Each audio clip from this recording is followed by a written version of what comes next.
নিসানের Bluebird সিলফি। গাড়িটা প্রথম মালিকের ব্যবহার করা এবং শুরু থেকে এখন পর্যন্ত এই গাড়িটা কিন্তু তেলে ব্যবহার করা। এছাড়াও এই গাড়িটাতে এখন পর্যন্ত যা যা আছে সব কিছুই এখনও গাড়ির সাথে একদমই স্টকটা আছে।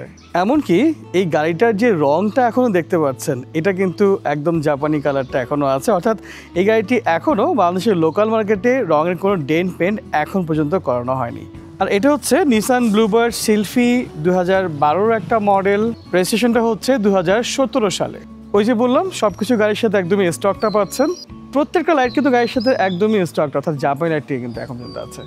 কোনো লাইটে সামান্য একটা ভাঙা ফাটা ক্র্যাক একদমই কিন্তু পাবেন না। শুধু লাইট কেন, এছাড়াও যে গ্লাসগুলো আছে অর্থাৎ সামনের গ্লাস, কালকে দেখুন গাড়ির সাথে স্টক গ্লাসটা এখন পর্যন্ত আছে। এই হচ্ছে অরিজিনাল গ্লাসের রেডিও লিঙ্কগুলো। আর যদি এই পাশে খেয়াল করে দেখুন এই একটা রেডিও লিঙ্ক এখানে আছে, এই একটা রেডিও লিঙ্ক এখানে আছে। এছাড়াও যে পেছনের গ্লাসটা দেখতে পাচ্ছেন এটাও কিন্তু গাড়ির সাথে স্টকটা আছে। কোথাও কোনো ভাঙা ফাটা কোনো স্ক্র্যাচ কোনো কিছু কিন্তু আপনারা একদমই চোখে পড়বে না। শুধু তাই নয়, ড্যাশবোর্ডে গাড়িটার মাইলেজটা শো করছে 59,042 কিলোমিটার।